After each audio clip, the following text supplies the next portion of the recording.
Pero mire, en vez, como nosotros pues no somos expertos en este tema, tengo en la línea a Eduardo Vélez Soto. Él es doctor en gestión integral del riesgo de desastres, es consultor de las Naciones Unidas, también de USAID, y estuvo trabajando también hace algunos años, ya nos dirá el señor Vélez Soto, en la Unidad Nacional de Gestión del Riesgo, que creo que una voz autorizada en estos momentos es importante para ver cómo pues se canaliza esta discusión, que además pues es fundamental para poder ayudar a esas personas que necesitan que les lleguen rescatistas y ayudas. Doctor Vélez Soto, bienvenido. Gracias por aceptar esta invitación aquí en los micrófonos de Blue Radio. Gracias, Camila. Muy buenos días, gracias por la invitación y especialmente un saludo de solidaridad a todas las familias de las víctimas que han resultado de este desastre. Doctor Vélez Soto, desde ayer pues se ha generado todo un debate que siempre se genera en Colombia cuando tenemos uno de estos desastres.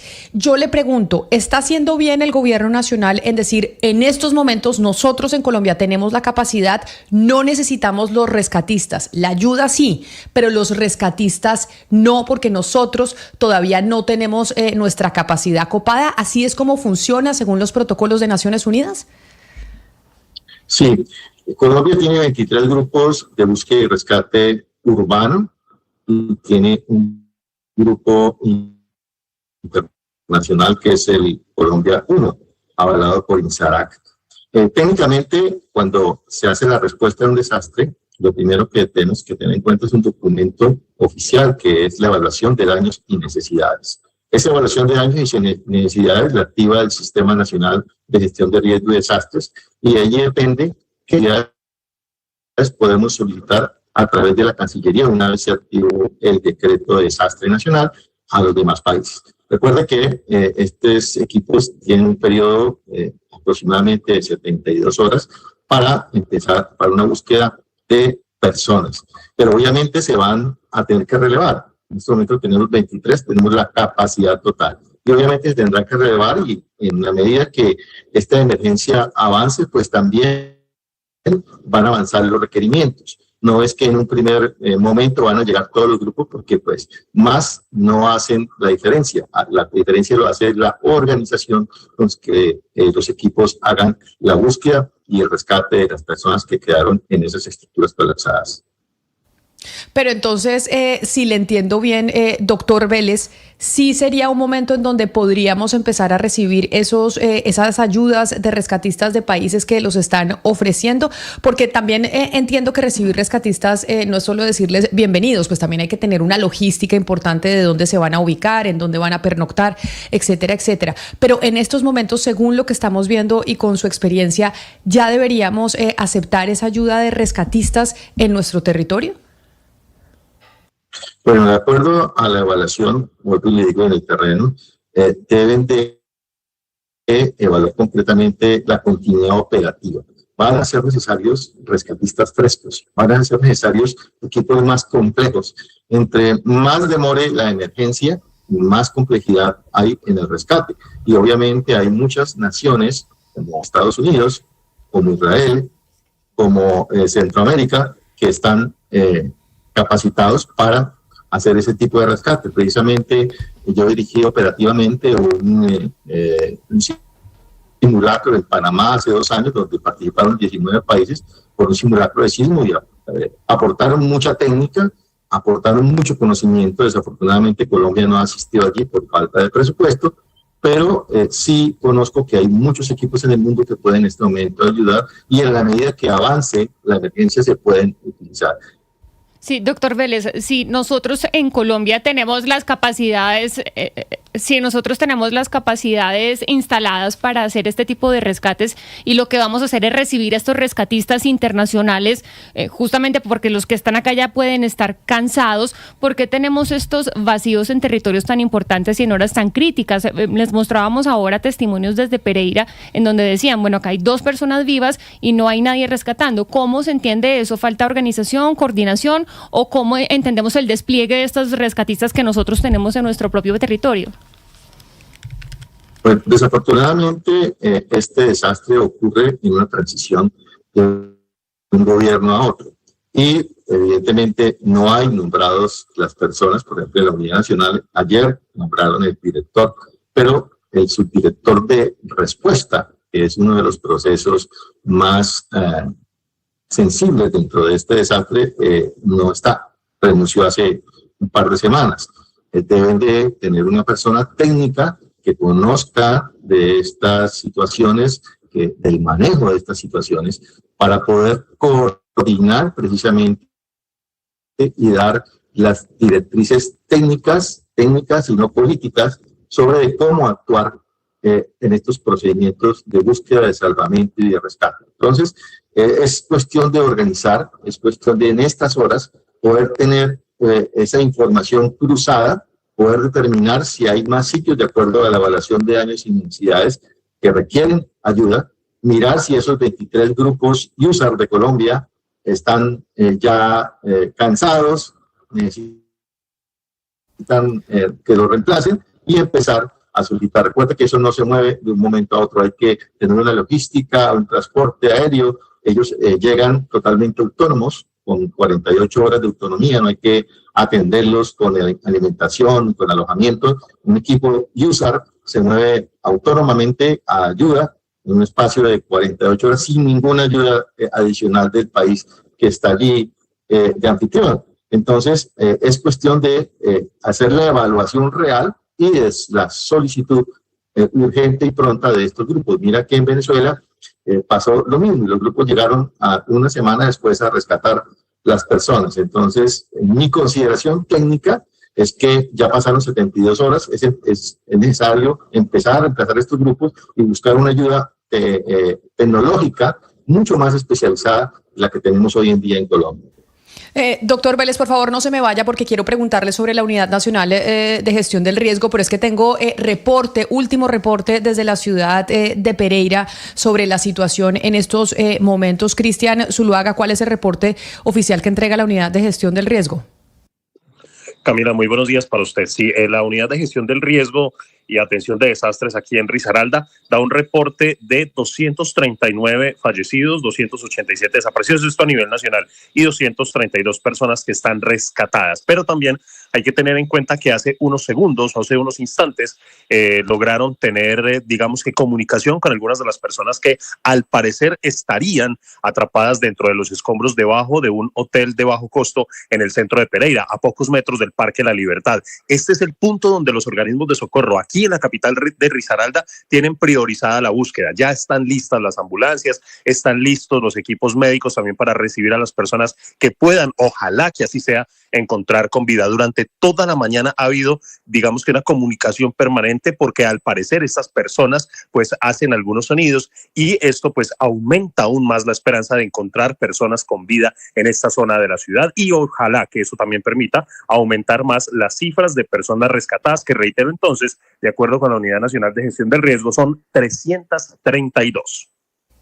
Cristian, pero entonces, según le entiendo, el consolidado de la Unidad Nacional de Gestión del Riesgo es que a nivel nacional llevamos en estos momentos 239 fallecidos. Esa es la cifra, 239 fallecidos, esa es la cifra que se entregó con Cortea esta mañana.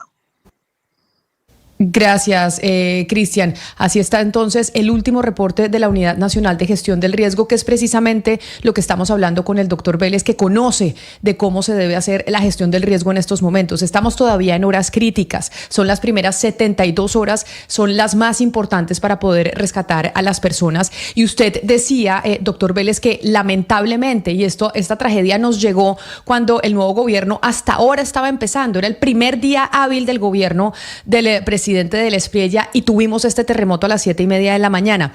Pero hay una cosa que yo no entiendo. En entidades técnicas como la Unidad Nacional de Gestión del Riesgo y otras tantas entidades del Ejecutivo, ¿por qué esto está supeditado al tema político? ¿No tenemos personas de carrera que estén ahí adentro que, sin importar si hay cambio de gobierno o no, pues puedan dar respuesta a una situación como la que estamos viviendo en estos momentos? Desafortunadamente, Camila, y lo voy a decir con toda sinceridad y con todo cariño, en la Unidad Nacional de Gestión de Riesgo encuentra uno músicos, filósofos, en este momento personas cineastas, muy pocas personas técnicas en su conjunto. La emergencia o el desastre no pasó el el día lunes. Se han venido construyendo desde hace muchos años. Hemos venido construyendo esa vulnerabilidad, especialmente después del terremoto del eje cafetero, las tipologías de construcciones antiguas, de autoconstrucción, sensibles a esa situación, esa situación sísmica, establecimientos de salud, centros de salud educativos, edificaciones patrimoniales sin una adecuación sismorresistente demostrable. Después de que pasó el terremoto de Armenia, la norma de sismoresistencia en Colombia, la CR10, está vigente, pero sin embargo no se ha tomado esa actividad. Tanto es así, Camila, que si tú verificas el presupuesto nacional para la gestión de riesgo de desastres en el último cuatrimestre, se gastaron más del 80% del presupuesto en atender emergencias, pero en conocer y reducir en un 20% del presupuesto. Entonces estamos al revés, mientras que no conozcamos el riesgo, no lo podemos reducir. Entonces vamos a estar abocados precisamente a esta situación de desastre. Esto se hubiera podido evitar, pero pues desafortunadamente pasaron años y años y años que no hicimos nada más que tener esa respuesta, esperar que pase un desastre para responder, pero no estamos haciendo lo suficiente en el conocimiento y en la reducción del riesgo de desastre. Los planes de ordenamiento territorial del eje cafetero, discúlpeme déjeme redondear la idea, los planes de ordenamiento territorial de la ciudad del eje cafetero muy seguramente no están actualizados en este momento. Necesitamos esos planes actualizados con un estudio de sismoresistencia, de microzonificación sísmica, para que haya o que pueda haber una construcción segura. Sí, por favor. Pero es que usted acaba de decir algo muy grave y usted dice en la Unidad Nacional de Gestión del Riesgo lamentablemente hay de todo y no tantos técnicos, hay músicos, artistas. La Unidad Nacional de Gestión del Riesgo se creó bajo el gobierno de Juan Manuel Santos, primer gobierno cuando tuvimos ese fenómeno de la Niña y unas inundaciones enormes en el territorio colombiano. Cuando usted dice no hay técnicos en la Unidad Nacional de Gestión del Riesgo, que uno encuentra de todo, ¿esto empezó a suceder desde cuándo o siempre ha sido así? Bueno, la Unidad Nacional de Gestión de Riesgos como tal se creó con la Ley 1523 del año 2002, precisamente en el gobierno de Juan Manuel Santos, como usted lo acaba de nombrar. Pero no se ha consolidado una organización, un perfil técnico para pertenecer a esa unidad de gestión de riesgos. Por lo menos que los profesionales que laboran allí sean expertos en gestión de riesgo, tengan una maestría, una especialización, un doctorado en gestión de riesgo, para poderlos ubicar en cada una de las áreas. Si bien es cierto, hay pocos técnicos, los hay, pero hay muchas personas que están en este momento allí laborando que no son técnicos en gestión de riesgos, sino vienen a llenar esos cupos políticos. Lo mismo en el sistema nacional alrededor del país. Si usted observa los consejos municipales, los comités municipales de gestión de riesgo, tampoco hay personas técnicas allí nombradas. La gran mayoría de nuestra geografía nacional.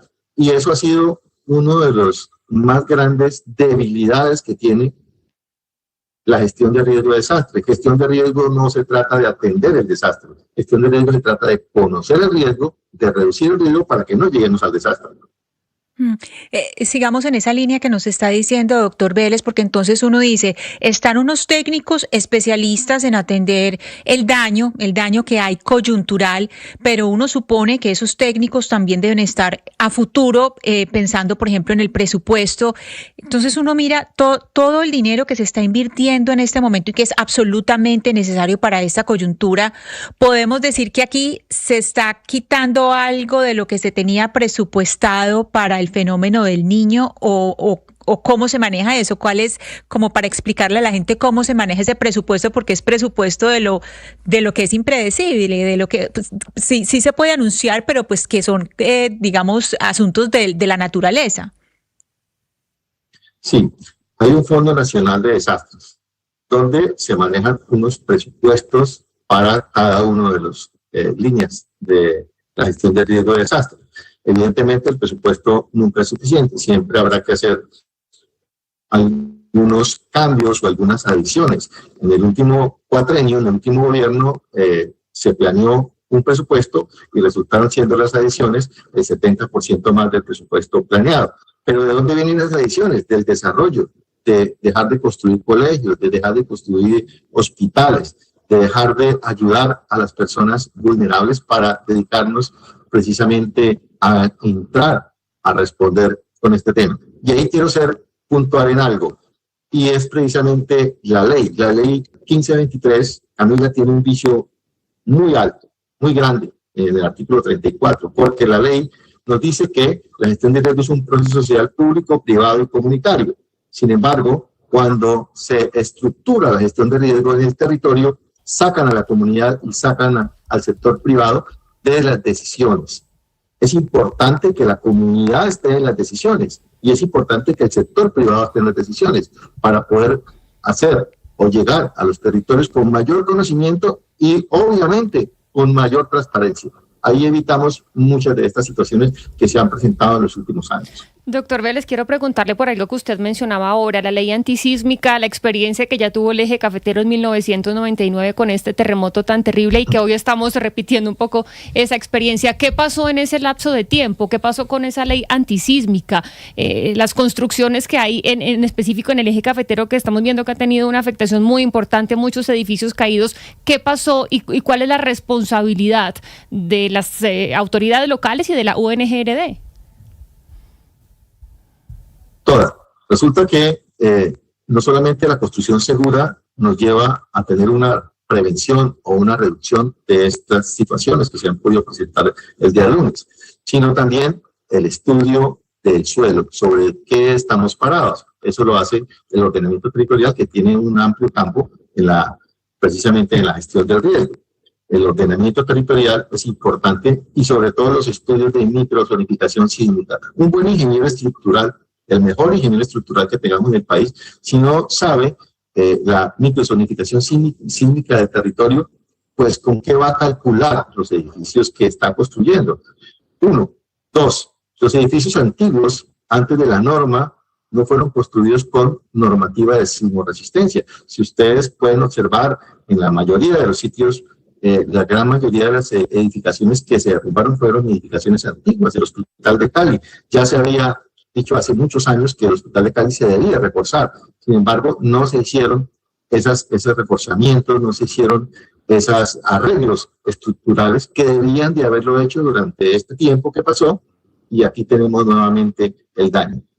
Es una oportunidad esta catástrofe para poder reconstruir mejor. En Colombia no hay que darle dinero a la gente para que arregle la casa y vuelva a quedar en el mismo riesgo. No, eso no es lo correcto. No estamos haciendo nada, porque vamos a entrar en una espiral del desarrollo insostenible. Otra vez, otro sismo, otra vez la casa abajo. No, tenemos que reconstruir mejor. Nos lo dice la normativa internacional, nos lo dice el marco de Sendai, y es una de sus prioridades, donde debemos invertir precisamente en resiliencia ciudadana y construir mejor, construir con normas de sismoresistencia. De nada sirve arreglar la casa o arreglar la grieta que está en el mismo sitio de vulnerabilidad. Seguimos aumentando la vulnerabilidad y muy seguramente en algunos años volvemos a estar aquí sentados hablando de lo mismo. Recuerde que la Tierra es dinámica, no va a dejar de hacer no va a dejar de tener estas amenazas en el territorio. Vamos a continuar con estas amenazas, pero nosotros sí podemos corregir como humanos la vulnerabilidad social. Otro aspecto importante, Camila, y usted me va a disculpar, me voy a extender, es la capacitación comunitaria. Si ustedes pueden observar en muchas de las imágenes, vemos a la comunidad como primer respondiente. Y yo por eso, en mi vecino, yo cuando sale la puerta, yo veo a mi rescatista de civil, porque ese va a ser el que me va a salvar en las primeras 24 horas. Sin embargo, no tenemos esa acción de fortalecimiento de la comunidad, de la sociedad, para hacer una atención. Mira, ahí ustedes ven, la gran mayoría son personas de la sociedad civil.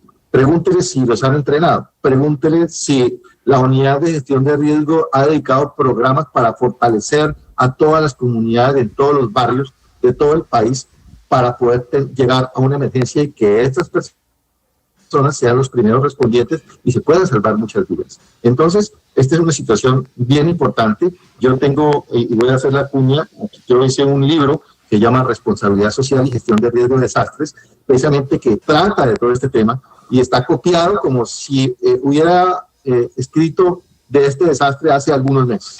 Gracias. Pero es muy delicado lo que usted está diciendo, doctor Vélez, y por eso es tan importante escuchar su voz como experto en estos momentos, porque uno si no logra entender cómo en la Unidad Nacional de Gestión del Riesgo, en esa entidad no hay funcionarios de planta, de carrera administrativa, que cuando los recluten tengan los requisitos mínimos para estar ahí, porque uno dice no puede estar también el Ejecutivo dependiendo solo de quién es el presidente, sino que tiene que haber un Estado que funcione sin importar quién está en la presidencia. Doctor Vélez, muchas gracias. Seguramente lo vamos a volver a llamar en otras oportunidades porque pues de esta tragedia vamos a tener que aprender y ojalá todo lo que usted nos está diciendo, que nos capacitemos todos como colombianos porque pues nosotros estamos en esa zona del cinturón de fuego del Pacífico, así que seguiremos teniendo temblores, seguiremos teniendo este tipo de eventos lamentablemente por donde estamos ubicados. Gracias por estar con nosotros. Gracias, Camila, por esta importante oportunidad y ojalá podamos progresar para hacer o construir ciudades y resilientes. Una cosa más, cuando termine la emergencia y cuando recuperen a la ciudad, lo importante es que la persona que esté en su casa, en esa casa nueva, en esa casa que le construyeron, se sienta segura, se sienta que ahí no va a pasar lo mismo que le sucedió cuando vino un sismo. Gracias. A usted mil gracias y de eso pues tendremos que hablar de las normas de sismoresistencia, cómo saber si estamos seguros en nuestras casas o no.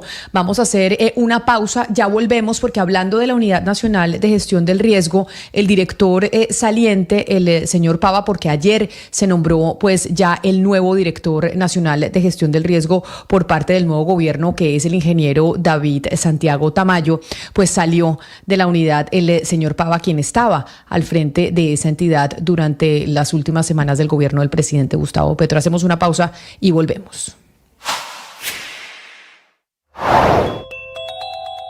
¿Cuál es la última información